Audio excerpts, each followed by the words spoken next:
संजय की दुकान पर सुबह से शाम तक ग्राहकों की लाइन लगी रहती थी, जबकि राकेश मक्खियां मारता रहता था।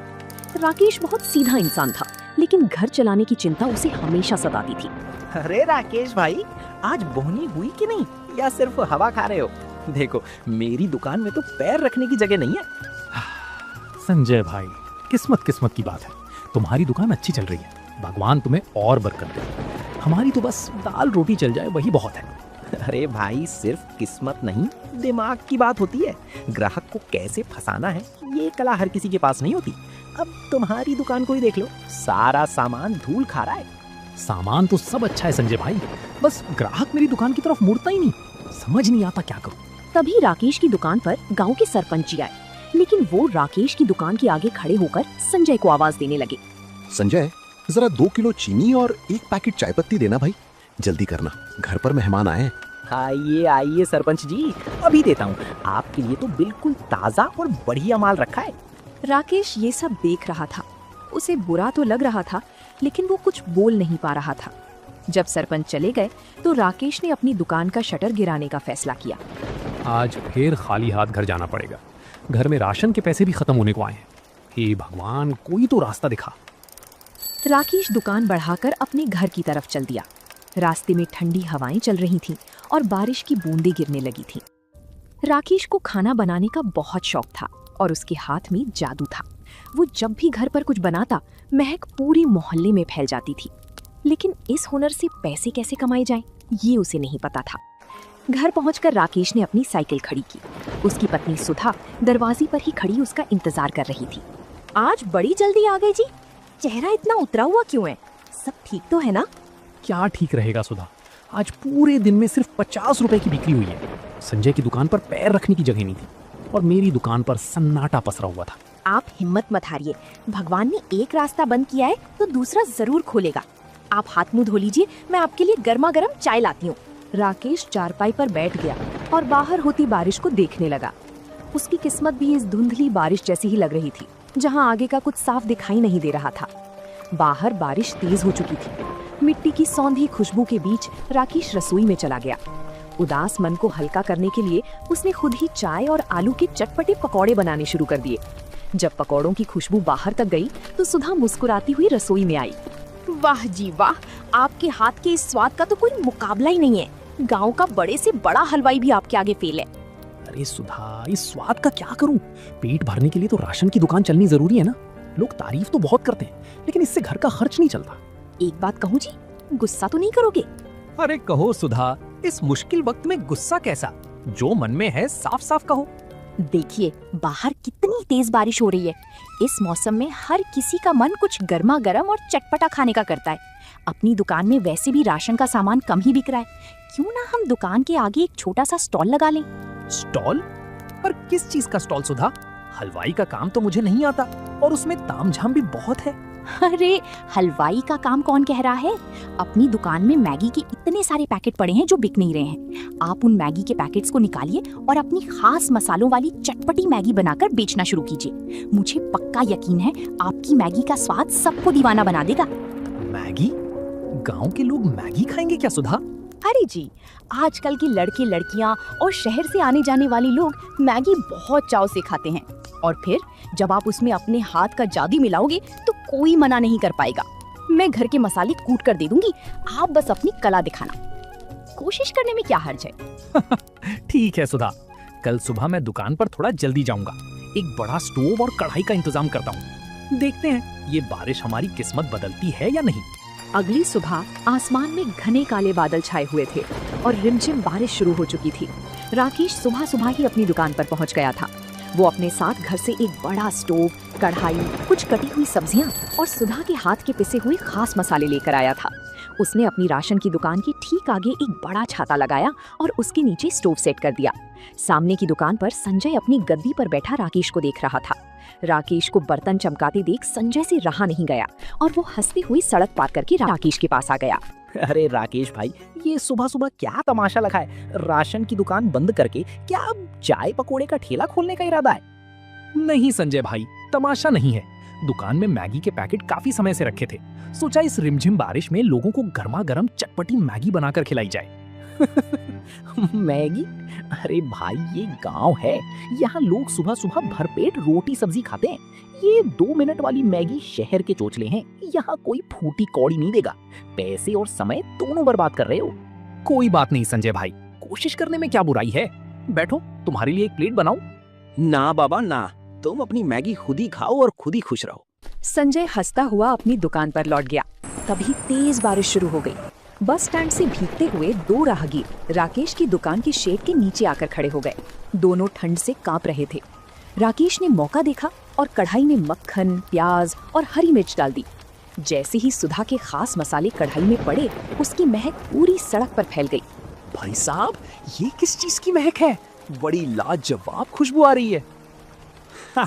भाई जी, ये मेरी खास मसालेदार चटपटी मैगी है। इस बारिश के मौसम में एक बार खाओगे तो ठंड गायब हो जाएगी। बना कर दूं एक प्लेट? हाँ भाई बना दो। इस बारिश में बस के इंतजार में खड़े खड़े वैसे भी भूख लग रही है। जरा तीखी बनाना।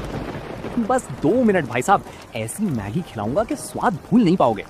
राकेश ने फुर्ती से मैगी तैयार की और गर्मा गर्म प्लेट दोनों राहगीरों के हाथ में थमा दी। जैसे ही दोनों ने पहला चम्मच मुंह में डाला, उनकी आंखें खुली की खुली रह गईं।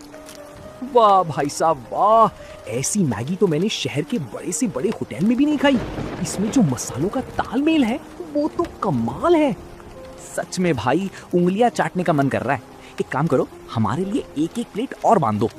राकेश का चेहरा खुशी से खिल उठा। उसने तुरंत 2 प्लेट और पैक कर दी। ये देखकर सामने बैठा संजय हैरान रह गया। उसकी समझ में नहीं आ रहा था कि जो मैगी गांव में कोई नहीं पूछता था, उसे लोग इतने चाव से क्यों खा रहे थे। राकेश की पहली बोहनी उम्मीद से कहीं ज्यादा अच्छी हो चुकी थी। दोपहर होते होते बारिश और तेज हो गई, लेकिन राकेश की दुकान पर अब राहगीरों के साथ साथ गांव के युवा लड़के भी जुटने लगे थे। संजय अपनी दुकान में अकेला बैठा ये सब देख रहा था।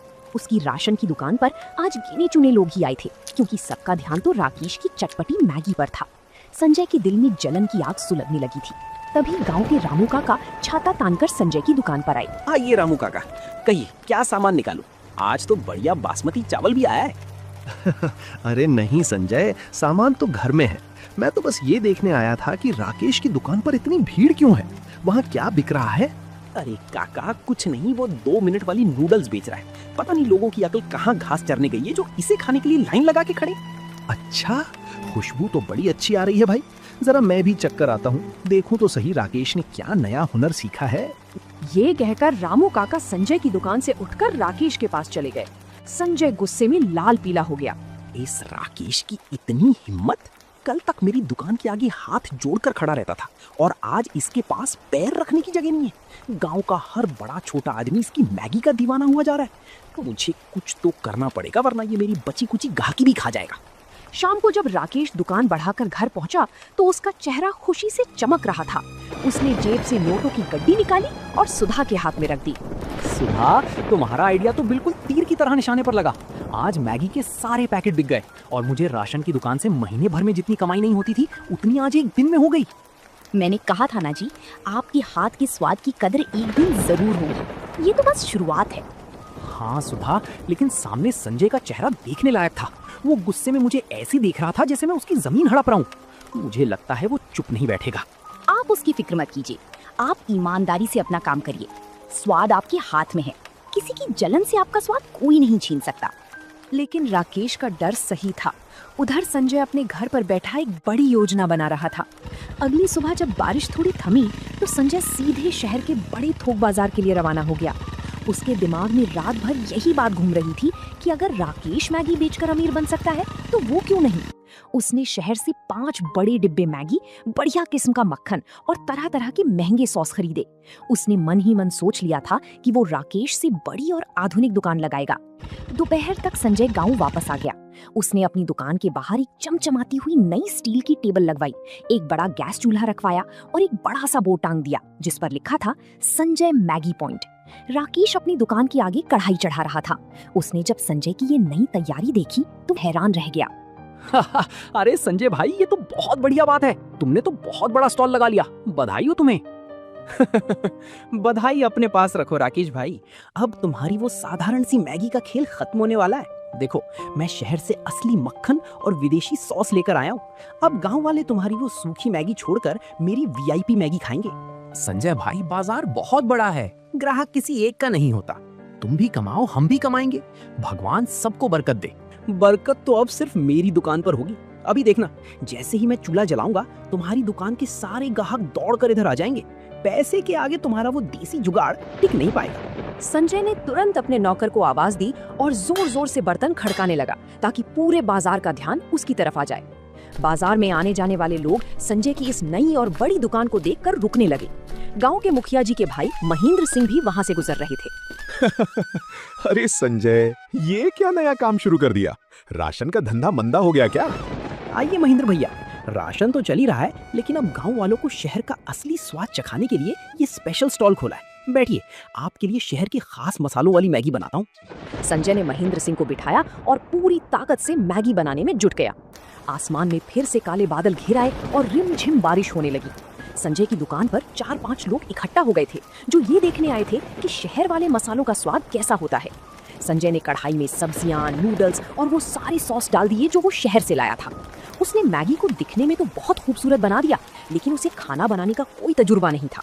उसे ये अंदाजा ही नहीं था कि नमक, मिर्च और मसालों का सही तालमेल क्या होता है। संजय ने बड़े गर्व के साथ पहली प्लेट महेंद्र सिंह के सामने परोसी। लीजिए महेंद्र भैया, खाइए। ऐसी मैगी पूरे इलाके में कहीं नहीं मिलेगी। महेंद्र सिंह ने बड़े चाव से एक निवाला मुंह में रखा, लेकिन मुंह में डालते ही उनका चेहरा अजीब सा बन गया। उन्होंने मुश्किल से उसे निगला और तुरंत पानी की तरफ हाथ बढ़ाया। थू थू, अरे संजय, ये क्या बना दिया है तुमने? इसमें तो सिर्फ खट्टापन और कड़वा स्वाद आ रहा है। मैगी तो पूरी तरह गल चुकी है और मसालों का कोई अता पता ही नहीं है। ऐसा कैसे हो सकता है भैया? मैं तो शहर के सबसे महंगे सॉस और असली मक्खन का इस्तेमाल कर रहा हूँ। जरा दोबारा चक्कर देखिए। अरे भाई, महंगे सामान से स्वाद नहीं आता, स्वाद हाथ के हुनर से आता है। तुमने तो पूरा मूड खराब कर दिया। पैसे कमाने के चक्कर में लोगों की सेहत खराब करोगे क्या? पास खड़े दूसरे ग्राहकों ने भी जब सुना तो उन्होंने संजय की दुकान से कदम पीछे खींच लिए। ठीक उसी समय सामने राकेश की दुकान से सुधा के कूटे हुए मसालों और असली देसी तड़के की महक उड़ती हुई आई। वो महक इतनी लाजवाब थी कि महेंद्र सिंह खुद को रोक नहीं पाए। भाई, खुशबू तो असली उधर से आ रही है। चलो भाई, राकेश की दुकान पर ही चलते हैं। वहाँ कम से कम तसल्ली का खाना तो मिलता है। महेंद्र सिंह और उनके साथ खड़े सभी लोग संजय की दुकान छोड़कर राकेश की स्टॉल की तरफ चल दिए। संजय हाथ में कड़छी पकड़े अपनी खाली दुकान में खड़ा रह गया। उसकी जलन अब गुस्से और लाचारी में बदलने लगी थी। अरे राकेश भाई, जल्दी से एक प्लेट अपनी वो कड़क मसाले वाली मैगी लगाओ। सामने संजय ने तो शहर के सॉस के नाम पर पूरा मुंह कड़वा कर दिया। ऐसा मत कहिए महेंद्र भैया, संजय भाई ने तो अभी नया नया काम शुरू किया है, धीरे धीरे हाथ साफ हो जाएगा। आप रुकिए, आपके लिए गर्मा गर्म मैगी लाता हूँ। राकेश ने बिना किसी देरी के मैगी बनाई। कुछ ही मिनटों में भाप उड़ती हुई लाजवाब मैगी महेंद्र सिंह के सामने थी। महेंद्र सिंह ने पहला चम्मच मुंह में रखा और उनके चेहरे पर सुकून आ गया। वाह राकेश, इसे कहते हैं असली स्वाद। मसालों का ऐसा संतुलन तो सिर्फ किसी उस्ताद के हाथ में ही हो सकता है। तुम्हारी इस मैगी के आगे शहर के बड़े बड़े ढाबे फेल हैं। आसपास खड़े दूसरे ग्राहकों ने भी हाँ में हाँ मिलाई। देखते ही देखते राकेश की दुकान पर मेला सा लग गया। बारिश तेज हो रही थी, लेकिन लोगों का उत्साह कम नहीं हो रहा था। कोई छाता तान कर खड़ा था तो कोई शेड के नीचे सिमट कर मैगी का लुत्फ ले रहा था। सामने अपनी बड़ी स्टील की टेबल पर खड़ा संजय गुस्से में ये सब देख रहा था। अरे ओ रामू, सीधे खड़े क्या देख रहे हो? जरा सड़क पर जाकर आवाज लगाओ कि हमारी मैगी पर 2 रुपए की छूट है। मालिक, मैंने आवाज लगाई थी, पर लोग कह रहे हैं कि स्वाद अच्छा नहीं होगा, तो मुफ्त की मैगी भी कोई नहीं खाएगा। सब राकेश भाई की दुकान की तरफ ही भाग रहे हैं। चुप कर, नमक हराम उसकी तरफदारी करता है। कल तक जो मेरे सामने सीधे मुंह बोल नहीं पाता था, आज उसकी इतनी पूछ हो रही है। मुझे ये बर्दाश्त नहीं हो रहा। कुछ तो ऐसा करना होगा कि इसका ये तमाशा हमेशा के लिए बंद हो जाए। संजय को राकेश की सफलता फूटी आंख नहीं भा रही थी। 2-3 दिन और बीत गए। बारिश का सिलसिला लगातार जारी था। राकेश की दुकान का नाम अब पूरे गांव के साथ साथ आसपास के 2-4 गांव में भी फैल चुका था। शहर जाने वाली बसें भी अब थोड़ी देर के लिए राकेश की दुकान के पास रुकती थी ताकि यात्री गर्मा गर्म मैगी खा सके। दूसरी तरफ संजय की दुकान पर सन्नाटा पसरा हुआ था। उसने 2 बार और मैगी बनाने की कोशिश की, लेकिन हर बार स्वाद बिगड़ने के कारण ग्राहक उसकी दुकान पर दोबारा नहीं लौटे। उसका महंगा सामान खराब हो रहा था और राशन की बिक्री भी ठप हो चुकी थी, क्योंकि उसका पूरा ध्यान सिर्फ राकेश को नीचा दिखाने में लगा था। आखिरकार एक दोपहर संजय ने गुस्से और हताशा में आकर अपने मैगी स्टॉल का बोर्ड नीचे उतार दिया और दुकान का आधा शटर गिराकर अंदर बैठ गया। तभी गांव के सरपंच जी राकेश की दुकान पर मैगी खाने आए। उन्होंने संजय की दुकान की हालत देखी तो सिर हिलाया। राकेश भाई, तुम्हारे मैगी ने तो कमाल कर दिया है, पर जरा सामने देखो, संजय ने अपना स्टॉल बंद कर दिया। सुना है उसका काफी नुकसान हो गया है और अब वो किसी से बात भी नहीं कर रहा। हाँ सरपंच जी, मैं भी देख रहा हूँ। संजय भाई ने जोश में आकर अपना बहुत सारा नुकसान कर लिया। मुझे अच्छा नहीं लग रहा कि मेरी वजह से उनका काम ठप हो गया। इसमें तुम्हारी क्या गलती है राकेश? धंधा तो अपने हुनर और व्यवहार से चलता है। तुमने ईमानदारी से मेहनत की, इसलिए तुम्हें फल मिला। उसने जलन में काम शुरू किया, इसलिए नुकसान खा गया। सरपंच जी के जाने के बाद राकेश से रहा नहीं गया। उसने एक प्लेट में बिल्कुल ताजी, गर्मा गर्म और खुशबूदार मैगी निकाली और सड़क पार करके संजय की दुकान की तरफ चल दिया। यहाँ क्यों आयो राकेश? मेरी बर्बादी का तमाशा देखने आयो या अपनी जीत का जश्न मनाने आयो? जाओ यहाँ से, मुझे तुम्हारी कोई सहानुभूति नहीं चाहिए। संजय भाई, तुम मुझे गलत समझ रहे हो। हम दोनों बचपन के दोस्त हैं और सालों से आमने सामने दुकान चला रहे हैं। धंधे की अपनी जगह है, लेकिन हमारी दोस्ती की अपनी जगह है। तुम सुबह से भूखे बैठे हो, पहले ये मैगी खाओ। संजय ने राकेश की तरफ देखा। उसकी आंखों में कोई घमंड या चिढ़ाने का भाव नहीं था, बल्कि सिर्फ एक सच्चे दोस्त की चिंता थी। संजय का गुस्सा धीरे धीरे पिघलने लगा, लेकिन उसका अहंकार अभी भी उसे पूरी तरह झुकने नहीं दे रहा था। संजय चुपचाप उस गर्मा गर्म मैगी की प्लेट को देखता रहा। उसकी नाक में मसालों की वही लाजवाब खुशबू आ रही थी जिसने पूरे गांव को दीवाना बना रखा था। राकेश के बार बार कहने पर संजय ने भारी मन से एक निवाला मुंह में रखा। जैसे ही मैगी उसके मुंह में गई, उसे समझ आ गया कि वो क्यों हार गया था। उस स्वाद में सिर्फ मसाले नहीं थे, बल्कि राकेश की मेहनत और ईमानदारी का जादू था। संजय की आंखों में आंसू आ गए। राकेश भाई, मुझे माफ कर दो। मैं कितना अंधा हो गया था। तुम्हारी दुकान चलती देख मेरे मन में इतनी जलन पैदा हो गई कि मैं भूल गया कि तुम मेरे बचपन के दोस्त हो। मैंने तुम्हें नीचा दिखाने के लिए क्या कुछ नहीं किया। अरे संजय भाई, कैसी बातें करते हो? पुरानी बातों को यहीं छोड़ दो। दोस्त हो तुम मेरे। गुस्सा और मुकाबला तो अपनों में ही होता है। दिल छोटा मत करो। नहीं राकेश, आज मुझे समझ आया कि धंधा सिर्फ पैसे और बड़ी दुकान से नहीं चलता। मैं शहर से महंगे सॉस और बर्तनों का तमाशा लेकर आया, लेकिन मेरे दिल में खोट था। तुम्हारी हाथ में वो हुनर और सादगी है जो पैसे से नहीं खरीदी जा सकती। मेरी दुकान ठप होनी ही थी। संजय भाई, तुमने कभी खाना बनाने का काम नहीं किया था, इसलिए शुरुआत में ऐसा हुआ। राशन की दुकान में तुम्हारा कोई मुकाबला नहीं है। तुम्हारी समझ और व्यापार करने का तरीका मुझसे कहीं बेहतर है। अगर हम दोनों मिलकर काम करें तो हम बहुत आगे जा सकते हैं। मिलकर? पर राकेश, मेरा तो मैगी का धंधा पूरी तरह ठप हो चुका है। मैं भला तुम्हारे किस काम आऊंगा? संजय भाई, मेरी दुकान पर ग्राहकों की इतनी भीड़ होती है कि मैं अकेला संभाल नहीं पाता। सामान लाना, हिसाब किताब रखना और व्यवस्था संभालना मेरे बस की बात नहीं है। अगर तुम मेरा साथ दो तो हम इस छोटे से स्टॉल को एक बड़े ढाबे में बदल सकते हैं। संजय ने राकेश की तरफ देखा। उसे यकीन नहीं हो रहा था कि जिस इंसान को वो बर्बाद करना चाहता था, वही आज उसे आगे बढ़ने का रास्ता दिखा रहा था। संजय का सारा अहंकार और जलन हमेशा के लिए खत्म हो चुका था। कुछ ही दिनों में बाजार का नजारा पूरी तरह बदल गया। अब संजय और राकेश की दुकानें आमने सामने प्रतिद्वंदी की तरह नहीं, बल्कि एक होकर चल रही थीं। दोनों ने मिलकर अपनी एक बड़ा सुंदर स्टॉल लगा लिया। अब उस जगह का नया नाम था जय वीरू मैगी पॉइंट। संजय अपनी व्यापारिक बुद्धि का पूरा इस्तेमाल कर रहा था। वो शहर से सीधे मैगी के बड़े थोक कट्टे और ताज़ा सब्जियां कम दामों में लेकर आता, जिससे मुनाफे में बढ़ोतरी होने लगी। वहीं राकेश अपनी कढ़ाई के सामने खड़ा होकर पूरे दिल से चटपटी मैगी बनाता था। शाम का समय था, तेज बारिश हो रही थी और शेड के नीचे ग्राहकों की भारी भीड़ जमा थी।